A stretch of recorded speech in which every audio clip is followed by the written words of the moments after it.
Hello everyone, welcome back to the channel. Financial accounting में हम लोग एक चैप्टर कर रहे थे हायर परचेज सिस्टम। मुझे लगा कि चैप्टर कंप्लीट हो गया है, लेकिन कल एक स्टूडेंट्स ने कमेंट किया है, उसमें उन्होंने रिक्वेस्ट किया है कि सर ट्रांसफ़र ऑफ प्रॉपर्टी जो है एक लास्ट टॉपिक बचा हुआ है, उसको आप कवर करा दें। मेरे तो ध्यान से भी ये निकल गया था, तो मेरी तरफ से उनको धन्यवाद है जिन्होंने रिक्वेस्ट किया है इस टॉपिक के लिए।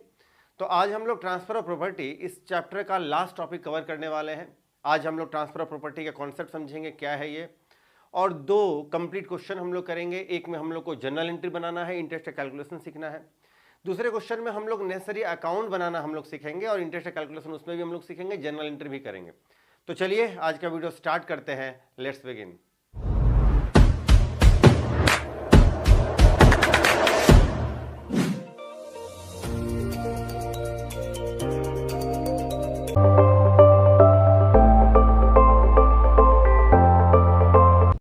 तो चलिए आज का वीडियो स्टार्ट करते हैं।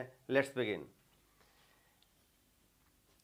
ट्रांसफर ऑफ प्रॉपर्टी क्या है? ट्रांसफर ऑफ प्रॉपर्टी का मतलब होता है कि जब हायर परचेजर जो एसेट्स उसने परचेज किया है वो प्रॉपर्टी वो हायर वेंडर के कंसेंट से, कंसेंट यानी स्वीकृति, इजाज़त, मंजूरी आप जो कहें, तो हायर वेंडर से बात करने के बाद हायर परचेजर उस एसेट्स को अगर किसी थर्ड पार्टी को सेल कर देना चाहता है, रीज़न कई हो सकते हैं कि अब उसके पास इंस्टॉलमेंट पेमेंट करने के लिए पैसे नहीं हैं, या वो ये एसेट्स नहीं रखना चाहता है, वो सेल कर देना चाहता है, वो दूसरा कोई एसेट्स खरीदना चाहता है, दूसरे ब्रांड का, शेप का, टाइप का, वैल्यू का, कई और भी रीज़न हो सकते हैं। तो हायर परचेजर अगर ये एसेट्स जो उसने वेंडर से ख़रीदा है अब अगर वो नहीं रखना चाहता है और कई इंस्टॉलमेंट बचे हुए हैं फिलहाल अभी तक, तो ऐसे केस में इसको हम लोग बोलते हैं ट्रांसफ़र ऑफ प्रॉपर्टी या ट्रांसफ़र ऑफ गुड्स या transfer of assets to the third party.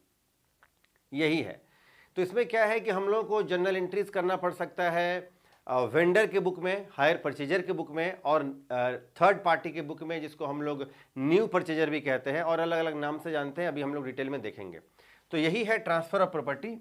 लेकिन हायर परचेजर जो है प्रॉपर्टी को ट्रांसफ़र कर सकता है या सेल कर सकता है तब जब हायर वेंडर उसको ऐसा करने का अनुमति दे, ऐसा करने का उसको अगर कंसेंट, स्वीकृति दे दे तभी वो कर सकता है, अलाउ करे तभी वो कर सकता है, अपने मर्जी से नहीं। खैर, तो ट्रांसफर ऑफ प्रॉपर्टी क्या है? Sometimes hire purchaser after payment of some instalment sells the goods purchased on hire purchase system to the third party.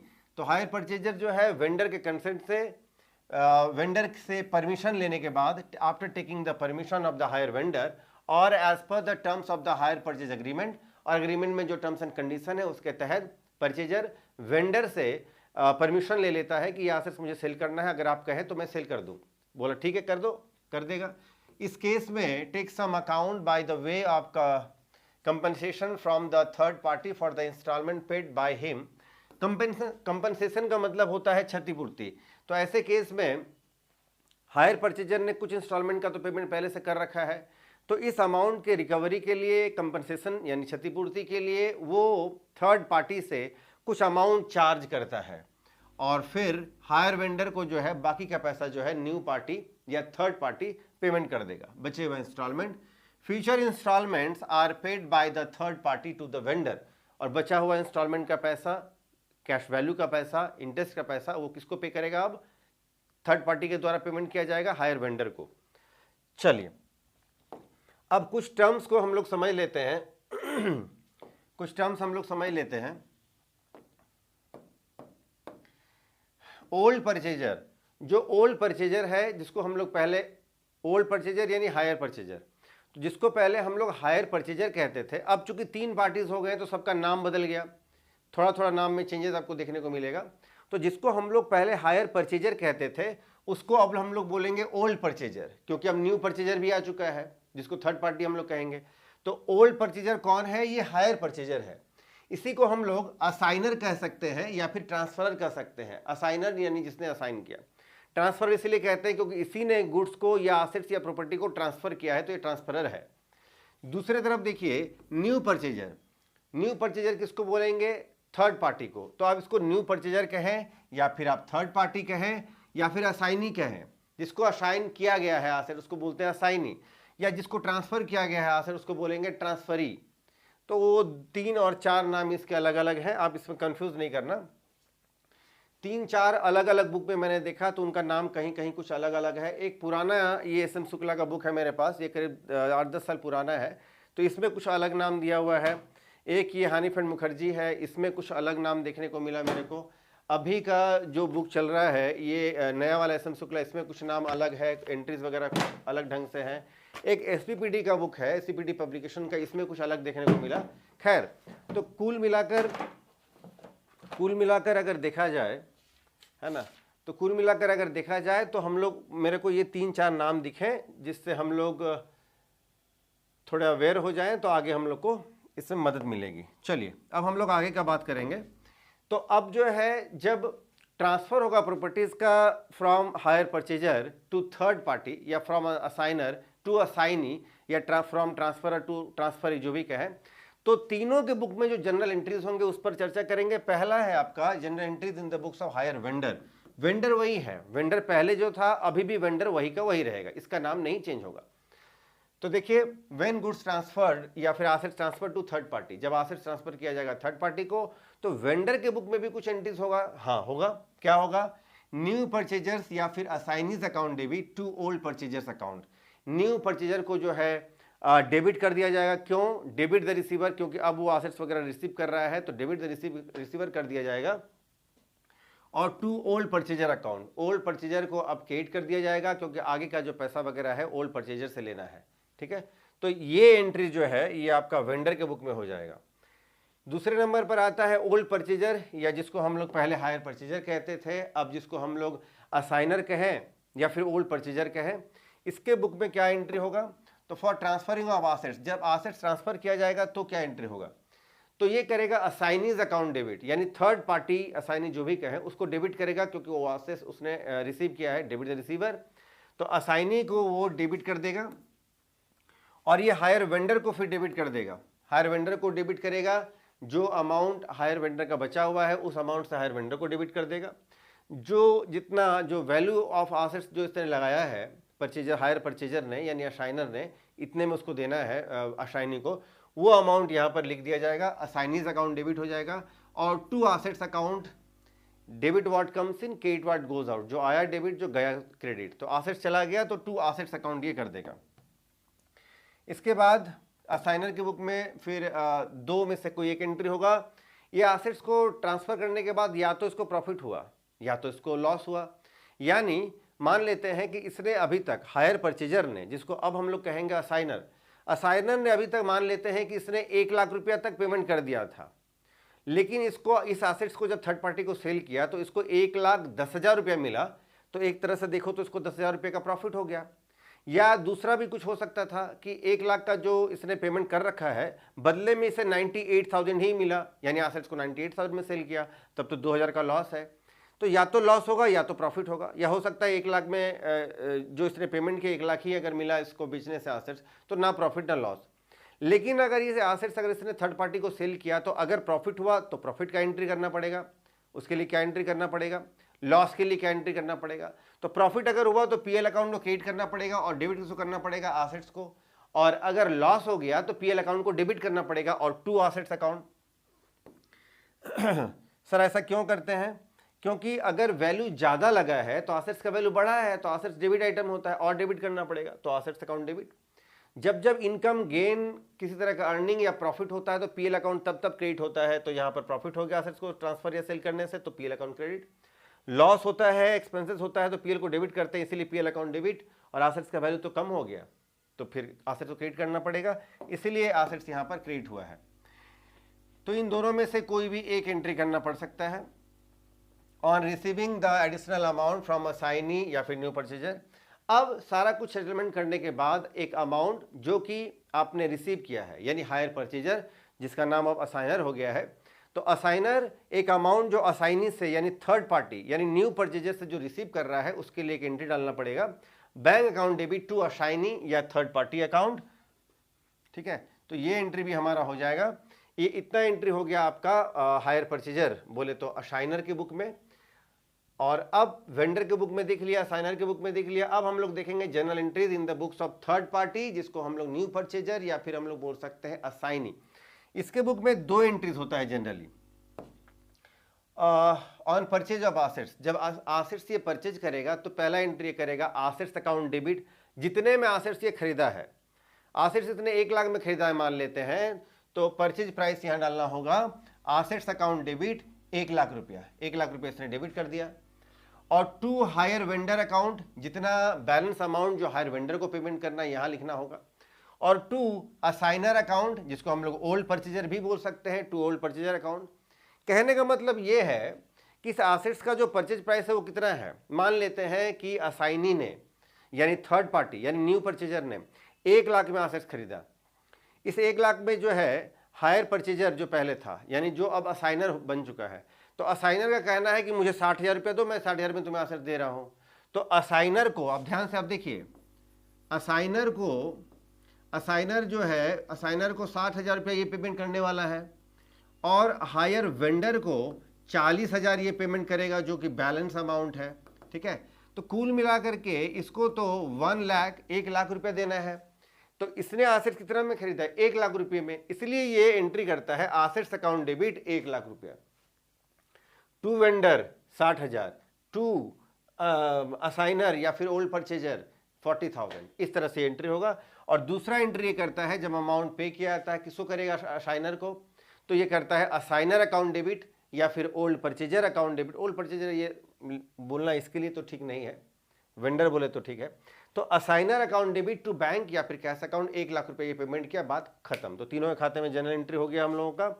अब हम लोग 2 क्वेश्चन करेंगे जिसमें कि ये आपका पहला क्वेश्चन है। आइए, A entered into a hire purchase agreement with B. तो ए हो गया यहाँ पर आपका हायर परचेजर फिलहाल तो है, और बी से एक सामान खरीदा तो ये हो गया आपका hire vendor mister B. 100 wagon वो होता है वैगन, तो 100 वैगन खरीदा है, 3 इयर्स के लिए खरीदा है। 1 अप्रैल 2015 को हाफ ईयरली इंस्टॉलमेंट होगा 738 रुपये 39 पैसे, 738.39। इतने रुपये का एक इंस्टॉलमेंट बनेगा। ऐसा 3 साल तक इंस्टॉलमेंट चलेगा। हाफ ईयरली इंस्टॉलमेंट है, 6 इंस्टॉलमेंट टोटल चलेगा। ये हो जाएगा आपका हायर परचेज प्राइस, इतना मल्टीप्लाइड विथ 6 इंस्टॉलमेंट, जो भी अमाउंट आएगा 4,400 या 300 कुछ ऐसा ही कुछ आता है। खैर 30 सितंबर को जो है ये पहला इंस्टॉलमेंट का पेमेंट किया जाएगा एंड 31 मार्च को जो है दूसरा। हर साल 30 सितंबर यानी 30 सितंबर को और 31 मार्च को पेमेंट करना होगा। कैश प्राइस बीइंग ₹40 पर wagon and the rate of interest is 6% per annum. एक वैगन का कैश प्राइस है 40 रुपया, 100 वैगन है तो 40 इंटू 100 4,000 रुपया हो जाएगा आपका इंटू 100, तो ये आ जाएगा 4K। 4,000 रुपया जो है ये हो गया आपका कैश प्राइस।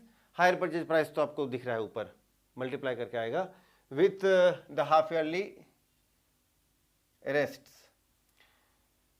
ऑन 1 अप्रैल 2016, अब 1 अप्रैल 16 का बात है, after paying the 2 instalment, 2 instalment payment करने के बाद मिस्टर ए जो कि हायर परचेजर है फिलहाल अभी, transferred his rights in the agreement to mister C. तो सी जो हो गया, सी हो गया असाइनी, जिसको हम लोग थर्ड पार्टी कह सकते हैं या न्यू परचेजर कर सकते हैं, for a consideration of ₹1,000 after obtaining written consent of the hire vendor. Hire vendor से रिटन कंसेंट, जो परमिशन है, जो स्वीकृति है या मंजूरी है, कंसेंट बोलते हैं, वो रिटन फॉर्म में हायर वेंडर से कलेक्ट कर लिया किसने?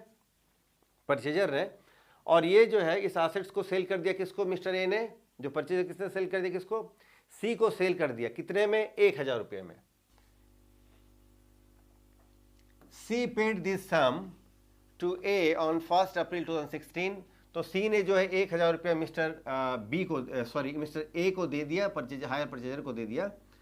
The next instalment to be on the due dates, और फिर ड्यू डेट जैसे जैसे आता चला गया वैसे वैसे मिस्टर सी जो है हायर वेंडर, जो मेन हायर वेंडर है यानी मिस्टर बी को जो है टाइम पर पेमेंट वो करता चला गया।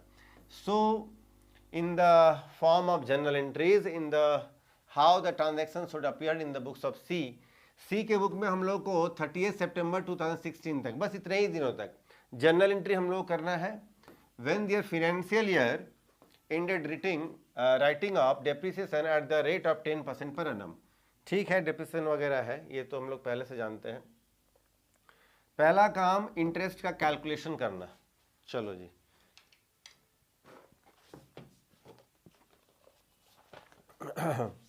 तो कैश प्राइस, सबसे पहले तो हम लोग को कैश प्राइस कैलकुलेट करना होगा।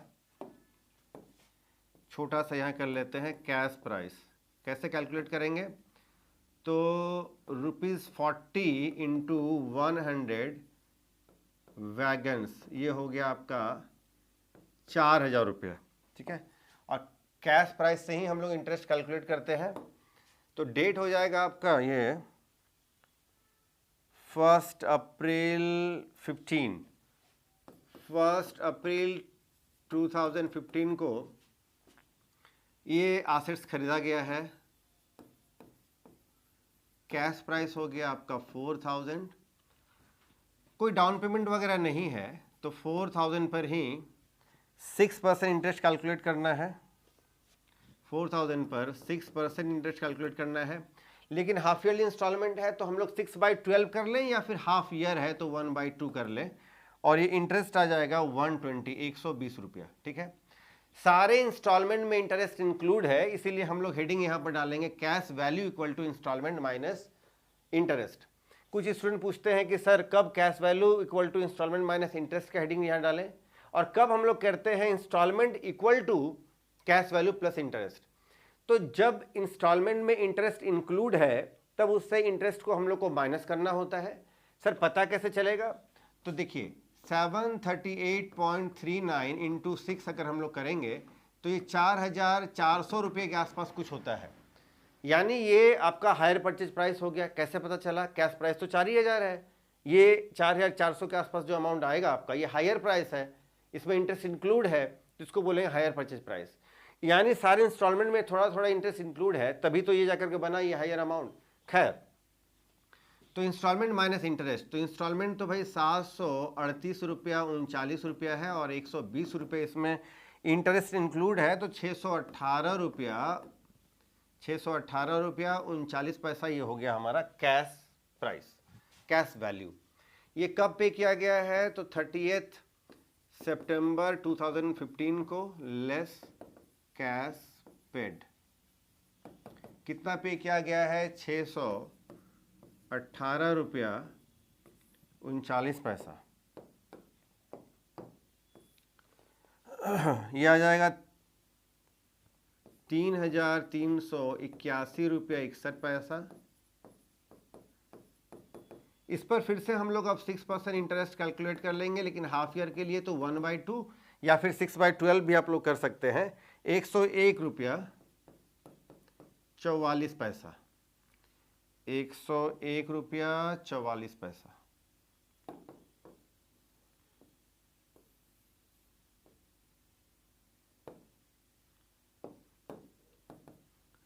₹101.44। 45 पैसा कर देते हैं इसको, चलो, क्योंकि 8 है इसके बाद, तो फिर ये 45 पैसा।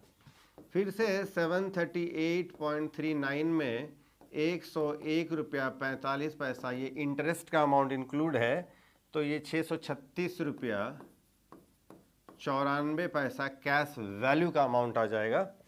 और फिर 31 मार्च 2016 को लेस कैश पेड, क्योंकि दूसरा इंस्टॉलमेंट तो पे किया ही गया है, तो 636 रुपया 94 पैसा।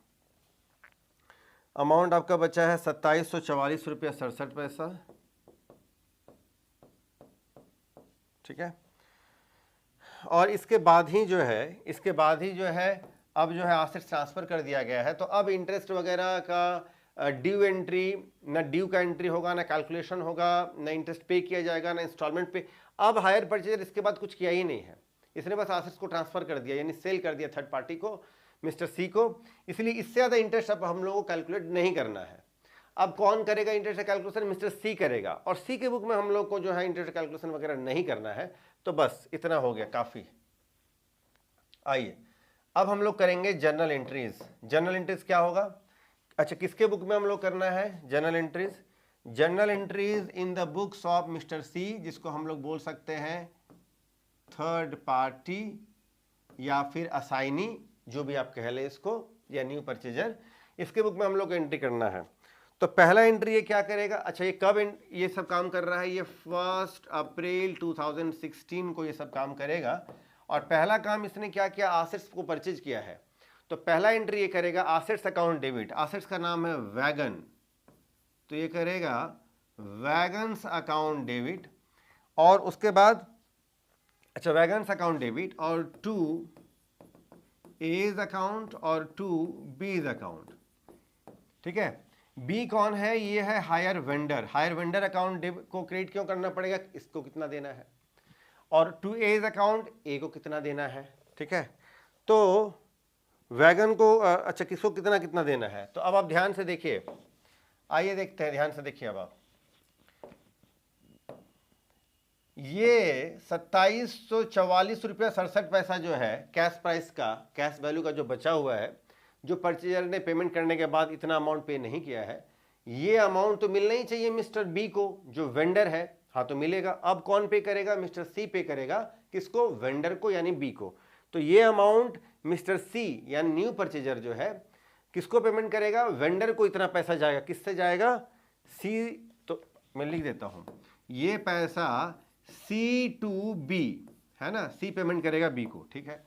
और 1000 रुपया में बात हुआ है किससे, मिस्टर ए से बात हो गया है, तो सी किसको पेमेंट करेगा, 1000 रुपया ए को पेमेंट करेगा। तो 1000 रुपया यहां और 2744 रुपया 67 पैसा जो है ये पेमेंट करेगा किसको, बी को। तो 3744 रुपया 67 पैसा जो है ये वैगन का कॉस्ट पड़ गया किसको, सी को। यानी मिस्टर सी 2744 रुपया 67 पैसा पेमेंट करेगा बी को और 1000 रुपये पेमेंट करेगा मिस्टर ए को। ये दो एंट्री कर देगा। उसके बाद ये पेमेंट करेगा, दोनों को अलग पेमेंट करेगा अलग अलग। तो मिस्टर ए को जब पेमेंट करेगा तो ये A's account debit, debit the receiver, और टू बैंक अकाउंट 1000 रुपये इसने पेमेंट कर दिया, bank amount paid to mister A. आप नरेशन लिख सकते हैं, प्लीज लिख लेना। इसके बाद सेम डेट को ये फिर पेमेंट करेगा किसको, मिस्टर बी को पेमेंट करेगा। तो उसके लिए ये एंट्री करेगा। अच्छा अब इंटरेस्ट ड्यू का भी तो एंट्री करेगा ना, ये इंटरेस्ट ड्यू का एंट्री करेगा, उतना अमाउंट पे करेगा लेकिन धीरे धीरे, इंटरेस्ट ड्यू का ये एंट्री करेगा। तो अब यहाँ पर इंटरेस्ट का एक इंटरेस्ट का कैलकुलेशन कर लेते हैं, क्योंकि हम लोग को 30 सितंबर 2016 तक का हम लोग को एंट्री करने को कहा है क्वेश्चन में। तो अब आप देखिए इंटरेस्ट का कैलकुलेशन कर लेते हैं एक। तो 2744 रुपया 67 पैसा का 6% इंटरेस्ट, रेट ऑफ इंटरेस्ट वही है। हाफ ईयर के लिए हम लोग अगर कैलकुलेशन करते हैं तो ये होता है 82 रुपया 34 पैसा, 82 रुपीज़ 34 पैसे ये हो जाता है। तो ये इंटरेस्ट का पेमेंट करना पड़ेगा कब, ये हो जाएगा 30 सितंबर 2016 को। और इंटरेस्ट चूंकि न्यू परचेजर के लिए भी जो है इंटरेस्ट एक तरह का एक्सपेंसेस है या लॉसेस है, उसको ये डेबिट करेगा। तो इंटरेस्ट अकाउंट डेबिट, और ये इंटरेस्ट किसको जाना चाहिए, कौन इस इंटरेस्ट का मालिक है, हकदार कौन है, वेंडर है। वेंडर का नाम क्या है, बीज अकाउंट। तो interest account debit to B's account 82 रुपया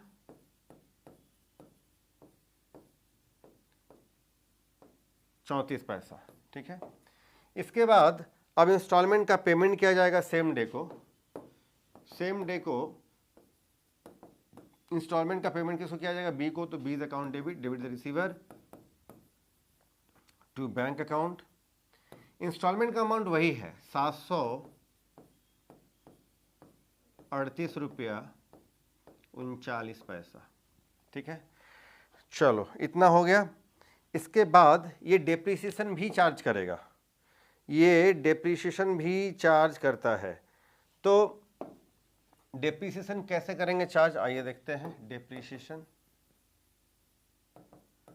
डेप्रिसिएशन एसेट्स का कितना वैल्यू था पहले में 4000 रुपया, लेकिन इसने एसेट्स को जितना में खरीदा है इसके लिए तो एसेट्स का वैल्यू वही होगा। तो इसके लिए एसेट्स का वैल्यू कितना होगा सर? इसके लिए एसेट्स का वैल्यू होगा 3744 रुपया 67 पैसा। तो ये 3744 रुपया 67 पैसा का 10% क्वेश्चन में है डिप्रिसिएशन 10%, लेकिन अभी हम लोग को 30 सितंबर तक ही डिप्रिसिएशन चार्ज करना है। 1 अप्रैल 16 को इसने एसेट्स खरीदा है और 30 सितंबर यानी 6 महीने सॉरी 6 महीना बीतने के बाद इसको डिप्रिसिएशन कैलकुलेट करना है। तो 6/12 6 महीने का ही ये डिप्रिसिएशन कैलकुलेट करेगा। ये होगा 127 रुपया 87 रुपया 23 पैसा। डिप्रिसिएशन का एंट्री तो सेम होता है, पहले जैसा ही हम लोग एंट्री करेंगे इस डेट को। डिप्रिसिएशन बिजनेस के लिए लॉस है इसलिए डेबिट होता है, depreciation account debit to wagons account 187 रुपया 23 पैसा। ठीक है, चलो तो इसी के साथ आपका ये एक क्वेश्चन कंप्लीट हो गया है। फटाफट से इसका स्क्रीनशॉट लीजिए। इस क्वेश्चन में आपको नेसेसरी अकाउंट वगैरह बनाना नहीं था, दूसरे क्वेश्चन में हम लोग करेंगे। इसका फटाफट से स्क्रीनशॉट ले लो। चलो आइए एक और क्वेश्चन करते हैं। आज का ये दूसरा क्वेश्चन है। 1 अप्रैल 2010 को लक्की परचेज्ड अ मशीन। तो लक्की आपका हो गया hire purchaser. Hire purchase system से इसने एसेट्स खरीदा है सत्यम लिमिटेड से, ये हो गया आपका हायर वेंडर।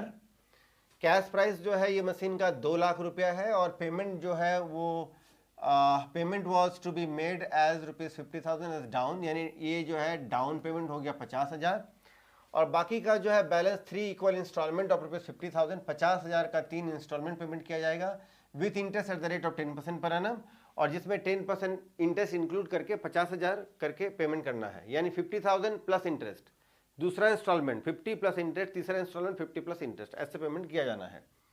यानी इस 50,000 में इंटरेस्ट इंक्लूड नहीं है। 1 अप्रैल 2012 को after paying 2 instalment, 2 instalment payment करने के बाद लक्की ट्रांसफर्ड हर राइट्स। लक्की कौन है जी? हायर परचेजर है। इसने अपना राइट ट्रांसफर कर दिया मिस्टर विकी को। विकी कौन हो गया? ये हो गया न्यू परचेजर, या इसी को हम लोग असाइनी भी कहते हैं। कंसिडरेशन ऑफ ₹1,20,000, 1,20,000 का कंसिडरेशन, यानी कंसिडरेशन का मतलब होता है सममूल्य, यानी जिस अमाउंट पर आपने डील किया है। तो 1,20,000 हो गया कंसिडरेशन, यानी परचेजर ने जो है थर्ड पार्टी को 1,20,000 में ये एसेट्स यानी बोले तो मशीन ट्रांसफर कर देना चाहता है, सेल कर देना चाहता है। Vicky paid this sum to Lucky on the same day, और विकी उसी दिन जो है लकी को यानी परचेजर ने जो है असाइनी को इतना अमाउंट 1,20,000 सेम डे को पेमेंट कर दिया। और next instalment paid to Satyam limited, और जो नेक्स्ट जो अगला इंस्टॉलमेंट, 3 ही इंस्टॉलमेंट है, 2 इंस्टॉलमेंट तो हायर परचेजर ने पेमेंट कर दिया और एक इंस्टॉलमेंट बचा हुआ था, किसने एसेट्स ट्रांसफर कर दिया। तो एक जो बचा हुआ इंस्टॉलमेंट है, ये बचा हुआ इंस्टॉलमेंट थर्ड पार्टी यानी असाइनी ने जो है इसने वेंडर को डायरेक्ट पेमेंट कर दिया बाद में। डिप्रिसिएशन 10% के हिसाब से चार्ज करना है, लेकिन WDB यानी रिटर्न डाउन बैलेंस मेथड से। Whereas Vicky limited rights of depreciation at the rate of 10% on a straight line method, लेकिन विकी लिमिटेड जो है यानी बोले तो हायर परचेजर जो पहले था अब असाइनर हो चुका है, वो 10% से चार्ज करता है, लेकिन SLM स्ट्रेट लाइन मेथड से। चलो जी, क्या करना है हम लोग को? Required prepare machine account, machine account बनाना है, हायर वेंडर अकाउंट बनाना है in the books of Lucky, and journal entries करना है in the books of Vicky. चलिए अब हम लोग इंटरेस्ट का कैलकुलेशन कर लेते हैं। आइए, तो सबसे पहले अच्छा डेट क्या है जी? 1 अप्रैल 2010। तो 1 अप्रैल 2010 cash price of machine, cash price हो गया आपका 2 लाख। सेम डे को यानी 1 अप्रैल 2010 को लेस कैश डाउन या फिर डाउन पेमेंट 50,000 रुपया डाउन पेमेंट कर दिया गया है, तो बचा अमाउंट है 1,50,000। तो अब 1,50,000 पर हम लोग को इंटरेस्ट कैलकुलेट करना है। कितना परसेंट है? 10% है interest yearly 15,000। Instalment equal to cash value plus interest. अब आप पूछेंगे कि सर यहाँ पर आपने पिछले क्वेश्चन में तो दूसरा रखा था हेडिंग, यहाँ ऐसा क्यों किया? पिछले क्वेश्चन में जो है वो जो इंस्टॉलमेंट का अमाउंट गिवन था क्वेश्चन में, उसमें इंटरेस्ट इंक्लूड था। अभी जो 50,000 वाला जो इंस्टॉलमेंट गिवन है इसमें इंटरेस्ट इंक्लूड नहीं है, क्योंकि 50,000 मल्टीप्लाइड विथ 3 तो 1,50,000 यानी 1.5 लाख प्लस 50,000 डाउन पेमेंट तो 2 ही लाख हो रहा है, 2 लाख कैश प्राइस है, यानी किसी भी इंस्टॉलमेंट में इंटरेस्ट इंक्लूड नहीं है। तो जो इंस्टॉलमेंट का अमाउंट हम लोग पे करेंगे, यानी इंस्टॉलमेंट वाला जो अमाउंट है जो हम लोग पे करते हैं उसका अमाउंट कैलकुलेट करना होगा। तो कैसे करेंगे? तो cash value plus interest. Cash value तो भाई 50,000 है और इंटरेस्ट हम लोगों ने कैलकुलेट किया है 15,000, तो 65,000 पहला इंस्टॉलमेंट का अमाउंट बनेगा। ये पेमेंट कब होगा? तो फिर 31 मार्च 2011 को लेस कैश पेड। पहला इंस्टॉलमेंट हमारा 65,000 वाला पेड हो गया, जिसमें कि कैश वैल्यू है 50,000। अब हमारा वैल्यू घट के बचा 1 लाख, इस पर हम लोग 10% इंटरेस्ट कैलकुलेट कर लेंगे, तो इंटरेस्ट हो जाएगा हमारा 10,000 और दूसरा इंस्टॉलमेंट 50,000 उसमें ऐड करेंगे 10,000, तो 60,000 ये हमारा दूसरा इंस्टॉलमेंट का अमाउंट बनेगा जो कि पे कर दिया गया है। ठीक है, इसके बाद 2 इंस्टॉलमेंट पेमेंट करने के बाद अब परचेजर यानी हायर परचेजर ने क्या किया, ये एसेट्स जो है इसने ट्रांसफ़र कर दिया थर्ड पार्टी को, तो अब इंटरेस्ट वगैरह का कैलकुलेशन ये क्यों करेगा? अब तो ये नहीं करेगा। ठीक है, लेकिन ये पेमेंट तो किया है इसने, तो 31 मार्च 2012 को लेस कैश पेड, ये दूसरा इंस्टॉलमेंट का पेमेंट है ना कि तीसरा। तो 50,000 इसने पेमेंट कर दिया और अब 50,000 रुपया अमाउंट बचा रह गया और इसने एसेट्स को ट्रांसफ़र कर दिया है थर्ड पार्टी को। ठीक है, चलो इतना ही कैलकुलेशन हम लोग को करना था। अब हम लोग को बनाना है machine account in the books of lucky. Lucky कौन है? असाइनर है, जिसको हम लोग ओल्ड परचेजर कह सकते हैं, जो पहले हायर परचेजर था। तो मशीन अकाउंट बनाएंगे तो जो जनरल एंट्रीज होता है वही ट्रांसफर होकर के मशीन अकाउंट बनेगा। पहला एंट्री परचेजर ने क्या किया था? Machine account debit to vendor, तो मशीन डेबिट हुआ था तो डेबिट साइड में ये लिखेगा टू वेंडर। वेंडर का नाम है कुछ सत्यम लिमिटेड, तो ये आपका डेट डालना होगा 1 अप्रैल 2010।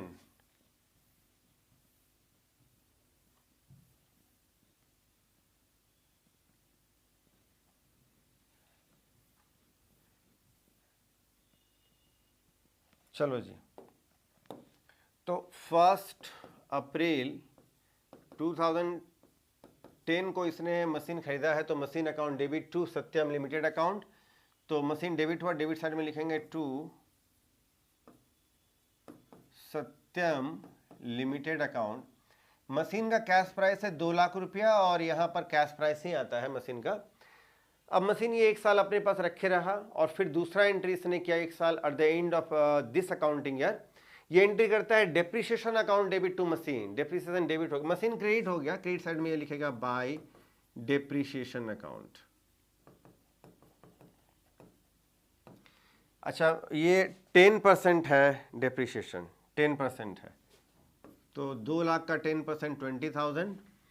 और हम लोग कर रहे हैं हायर परचेजर के बुक में, तो यहाँ डेप्रिसिएशन लगाना है 10% और ये यहाँ कौन सा लगाना है? यहाँ लगाना है आपको रिड्यूसिंग बैलेंस मेथड, जिसको रिटन डाउन वैल्यू मेथड या डिमिनिशिंग बैलेंस मेथड भी कहते हैं।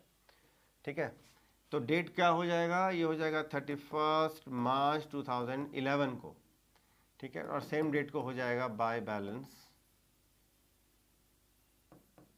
CD 1,80,000 2 लाख।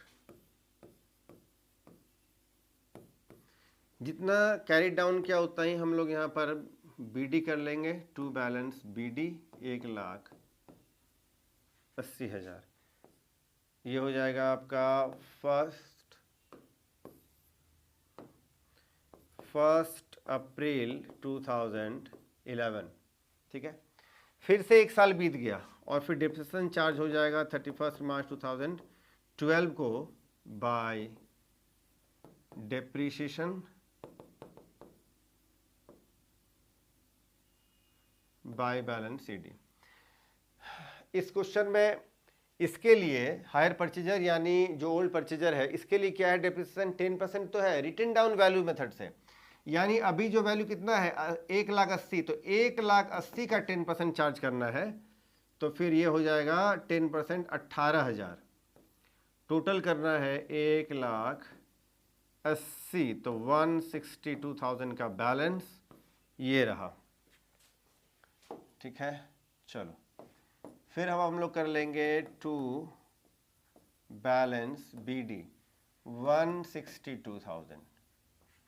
डेट होगा 1 अप्रैल 2012। ठीक है, 1,62,000 हो जाएगा। लेकिन अब क्या किया गया है कि अब इसने मशीन जो है, हायर परचेजर जो अभी है यानी असाइनर है, इसने मशीन ट्रांसफ़र कर दिया मिस्टर, नाम क्या है जी इसका, विकी। इसने विकी को ट्रांसफ़र कर दिया। तो विकी को जब ट्रांसफ़र कर दिया इसने, तब ये एंट्री क्या करेगा, तब ये एंट्री करता है hire vendor account debit Vicky account debit to machine account. तो यहाँ हम लोग तो मशीन क्रेडिट हो गया है, तो क्रेडिट साइड में मशीन चला गया। अच्छा, दूसरा तरीका भी है बनाने का ये मशीन अकाउंट। ये मशीन एसेट्स है, जब भी बढ़ेगा इसका वैल्यू तो डेबिट में, घटेगा तो क्रेडिट में। मशीन आया था तो डेबिट में, घटा तो क्रेडिट में, डेप्सन हो रहा है, घट रहा है वैल्यू तो क्रेडिट में, मशीन चला गया तो क्रेडिट में घट रहा है। तो 1,80,000 तो उधर किया ही नहीं है मैंने टोटल।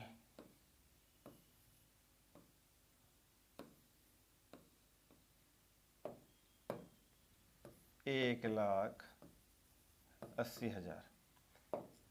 चलो, तो अब जो है ये अब क्या एंट्री हो रहा है, सत्यम लिमिटेड अकाउंट डेबिट यानी वेंडर अकाउंट डेबिट, और विकी लिमिटेड, क्या नाम है जी, विकी लिमिटेड यानी न्यू परचेजर या third party account debit to machine. Machine credit हो गया, क्रेडिट साइड में लिखेंगे बाय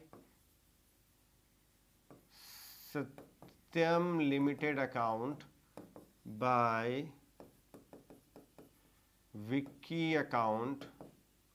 ये हम लोग विकी को देना है 1,20,000।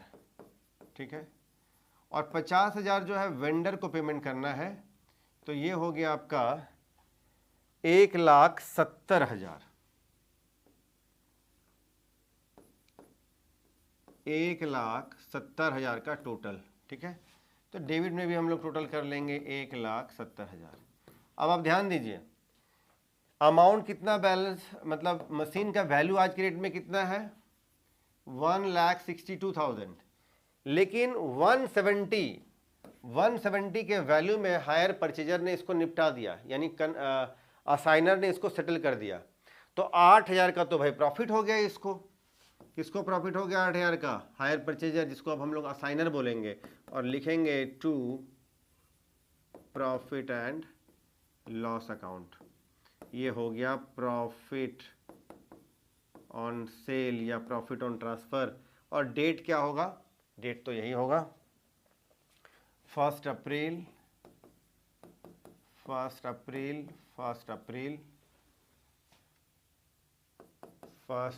2012। ठीक है, और इसी के साथ आपका ये मशीन अकाउंट कंप्लीट हो गया। अब हायर वेंडर अकाउंट बनाएगा, कौन बनाएगा, परचेजर कर रहा है, परचेजर के बुक में हम लोग एंट्री कर रहे हैं वेंडर अकाउंट। तो हायर परचेजर पहला एंट्री क्या करता है, पहला एंट्री करता है machine account debit to vendor. तो वेंडर क्रेडिट हो गया है, तो क्रेडिट साइड में ये लिखता है by machine account, cash price ये लिखेगा 2 लाख रुपया। कब, 1 अप्रैल 2010 को। हाँ, डेट यही है 1 अप्रैल 2010। सेम डेट को इसने डाउन पेमेंट किया है, तो ये करेगा वेंडर यानी Satyam limited account debit to bank. Satyam debit हो गया, तो डेबिट साइड में इसने लिखेगा टू बैंक अकाउंट। ये डाउन पेमेंट का अमाउंट है 50,000। ये इसने 1 अप्रैल 2010 को ही किया है। फिर 1 साल इसने वेट किया, तो फिर इंटरेस्ट ड्यू हो गया, और ड्यू इंटरेस्ट के लिए एंट्री करता है इंटरेस्ट परचेजर के लिए डेबिट, ये है एक्सपेंसेस है या लॉसेस है, जो भी हो डेबिट होना चाहिए। तो interest account debit to vendor, तो वेंडर क्रेडिट हुआ, क्रेडिट साइड में लिखेंगे बाय इंटरेस्ट अकाउंट। पहला इंटरेस्ट निकलेगा 31 मार्च 2011 को। पहला इंटरेस्ट है 15,000 रुपया इंटरेस्ट है पहला। सेम डेट को अब इंस्टॉलमेंट का पेमेंट किया जाएगा, तो vendor account debit to bank, vendor debit हुआ, डेबिट साइड में लिखेंगे टू बैंक अकाउंट, ये आपका फर्स्ट इंस्टॉलमेंट का पेमेंट होगा जो कि है आपका 65,000, 31 मार्च 2011 टू बैलेंस CD 2,15,000,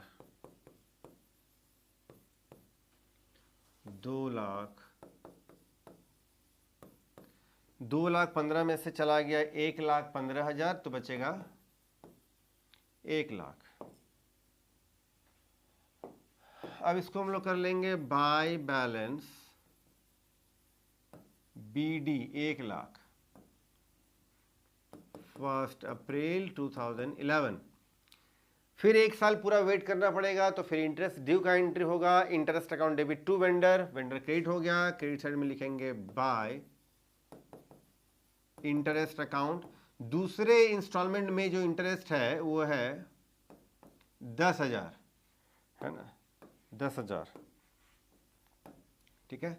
डेट होगा 31 मार्च 2012, ठीक है। अब इंस्टॉलमेंट का पेमेंट होगा, तो फिर vendor account debit to bank, तो फिर टू बैंक कर लेंगे। दूसरे इंस्टॉलमेंट का अमाउंट है 60,000 रुपया, 31 मार्च 2012 को पे होगा। दूसरा इंस्टॉलमेंट से पेमेंट किया भी है। इतना होने के बाद, अच्छा इतना कर लेते हैं पहले, 1,10,000, 1,10,000, 50,000 रुपया बैलेंस अभी रह गया है टू बैलेंस CD, ठीक है। इतना बैलेंस बचा रह गया था, और इतना रहने के बाद अब इसने क्या किया कि इसने एसेट्स को ट्रांसफ़र कर दिया। किसको ट्रांसफ़र कर दिया है? परचेजर न्यू पार्टी का क्या नाम है जी, विकी। तो खैर जब ट्रांसफ़र कर दिया तो क्या हो गया यहाँ पर, ये मशीन इनडायरेक्टली आखिर हायर वेंडर के मर्जी से, उसके परमिशन से, उसके कंसेंट से ही तो ट्रांसफ़र किया गया है।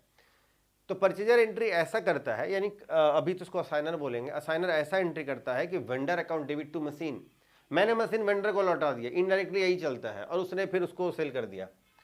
तो फिर क्या हो जाएगा, vendor account debit to machine, तो डेबिट साइड हम लोग अब कर लेंगे टू मशीन, इसको BD कर लेंगे पहले, बाय बैलेंस BD 50,000, और इतना वैल्यू बचा हुआ था। तभी इसने क्या किया कि एसेट्स जो है इसने 1 अप्रैल 2012 को इसने ये एसेट्स जो है ट्रांसफ़र कर दिया है। ये मशीन ट्रांसफ़र कर दिया किसको, थर्ड पार्टी को, लेकिन लिखते हैं वेंडर को दिया इनडायरेक्टली, टू मशीन अकाउंट 50,000, और मामला रफा दफा हो गया 50,000 से, अकाउंट क्लोज, ठीक है। तो इस तरह से हम लोग परचेजर यानी असाइनर के बुक में हम लोग एंट्री कर लेंगे। और अब लास्ट में हम लोग को जर्नल एंट्री करना है विकी यानी असाइनी के बुक में। असाइनी के बुक में अभी तक हम लोगों ने कुछ भी नहीं किया था, तो अब असाइनी के बुक में हम लोगों को जर्नल एंट्री करना है। पहला एंट्री क्या होगा, देखिए असाइनी ने एसेट्स खरीद लिया है, यानी मशीन खरीद लिया है, तो उसके पास मशीन आ जाएगा, तो ये एंट्री करेगा एसेट्स अकाउंट डेबिट, यानी डेट क्या होगा जी, 1 अप्रैल 12, तो 2012 को अप्रैल 1 को इसने मशीन खरीद लिया है, तो ये करेगा machine account debit, machine account debit, और 2 करेगा ये परचेजर का नाम है लक्की, हायर परचेजर यानी अब असाइनर, तो लक्की अकाउंट, और 2 सत्यम लिमिटेड अकाउंट। लक्की लिमिटेड को ये देगा 1,20,000, सत्यम लिमिटेड को ये देने वाला है 50,000, 1,70,000 इसके लिए मशीन का भाव पड़ गया, 1,70,000 पड़ गया। Being machine transfer to third party या transfer to Vicky. Same day को इसने क्या किया कि लक्की को इसने पेमेंट कर दिया कितना, 1,20,000। सेम डेट को Lucky account debit to bank account, 1,20,000 इसने पेमेंट कर दिया, 1,20,000 इसने पेमेंट कर दिया। ठीक है, इसके 1,20,000 इसने पेमेंट कर दिया। इसके बाद डेट आ गया 31 मार्च 2013, एक साल ये वेट करेगा। अब तो यही बन गया है हायर परचेजर, और वेंडर तो वेंडर ही है। अब ये असाइनी हो चुका है। अब असाइनी इंटरेस्ट का ड्यू का एंट्री करेगा, फिर इंस्टॉलमेंट का पेमेंट का एंट्री करेगा। किसको करेगा? सत्यम लिमिटेड को। तो इंटरेस्ट ड्यू, इंटरेस्ट इसके लिए एक तरह का एक्सपेंसेस या लॉसेस होगा, और ये इसलिए डेबिट करेगा। तो इंटरेस्ट अकाउंट डेबिट, और टू पाने वाला अधिकारी कौन है? To Satyam limited account. 50,000 का, अब 50,000 अमाउंट बचा हुआ है, और इसी का 10% इसको इंटरेस्ट पे करना है। तो फिर 5,000 रुपये इंटरेस्ट का अमाउंट हो जाएगा, 5,000 रुपया ये पे कर देगा। ठीक है, पहला इंटरेस्ट। लेकिन ये तो ड्यू एंट्री है, पेमेंट करेगा कैसे? इंस्टॉलमेंट में और कैश वैल्यू के साथ। तो सेम डेट को अब ये पेमेंट करेगा। Satyam limited account debit, Satyam limited account, अरे यार, Satyam limited account debit to bank account. कितना पेमेंट करेगा सर? तो 50,000 कैश वैल्यू वाला और 5,000 जो है इंटरेस्ट वाला, ये 55,000 पे करेगा। सत्यम लिमिटेड को भी इसने पेमेंट कर दिया। और लास्ट में फाइनली ये क्या करेगा? डेप्रीशिएशन का एंट्री करेगा। सेम डेट को डेप्रीशिएशन, क्योंकि एसेट्स भाई अब इसी के पास है, और एसेट्स का ये डेप्रीशिएशन का एंट्री करेगा टू मशीन अकाउंट। मशीन पर 10% का डेप्रिसिएशन होना है। इसके लिए तो मशीन पड़ गया 1,70,000। कैसे सर? इसने 1,20,000 पेमेंट किया है असाइनर को, 50,000 पेमेंट इसने किया है। अच्छा, कैश वैल्यू वाला अमाउंट देखना, ये 55 मत बोल देना, 55। कैश वैल्यू वाला अमाउंट देखते हैं। तो कैश वैल्यू के लिए असाइनर को पेमेंट किया है 1,20,000, और 50,000 कैश वैल्यू के नाम पर पेमेंट किया है सत्यम लिमिटेड वेंडर को। 1,70,000 पड़ गया मशीन इसके लिए। तो 1,70,000 का 10%, 17,000 का डिप्रिसिएशन का ये एंट्री डालेगा, और इसी के साथ इसका बुकशॉप अकाउंट में ये लास्ट एंट्री डाल के ये अकाउंट कंप्लीट, और हमारा ये क्वेश्चन भी कंप्लीट हो गया। फटाफट से इसका स्क्रीनशॉट लीजिए, और टेलीग्राम चैनल से फिर इसको आप डाउनलोड कर पाएंगे। चलो, तो आज हम लोग का लेक्चर ये जो है यही कंप्लीट हो गया, और हायर परचेज सिस्टम जो है चैप्टर भी कंप्लीट हो गया।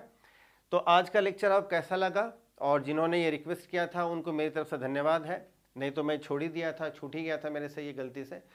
तो आज का लेक्चर कैसा लगा कमेंट सेक्शन में आप जरूर बताएं। वीडियो अगर आपको अच्छा लगता है तो वीडियो को आप लाइक करें, चैनल को सब्सक्राइब करें, और अपने फ्रेंड्स को, रिलेटिव्स को ये वीडियो ज़रूर शेयर करें जिनके लिए ये ज़रूरत है, जिनको ये नीडी पर्सन है। तो आज हम लोग इतना ही करते हैं। कुछ स्टूडेंट्स ने रिक्वेस्ट किया है फिर NPO यानी नॉट फॉर प्रॉफिट ऑर्गेनाइजेशन, या जिसको हम लोग नॉन ट्रेडिंग ऑर्गेनाइजेशन भी कहते हैं। तो कल से हम लोग वो चैप्टर स्टार्ट करने वाले हैं, और इंस्टॉलमेंट पेमेंट सिस्टम साथ ही साथ चल रहा है। तो आज हम लोग इतना ही करते हैं, फिर मिलते हैं नेक्स्ट वीडियो में किसी नए टॉपिक के साथ। तब तक के लिए टेक केयर, बाय।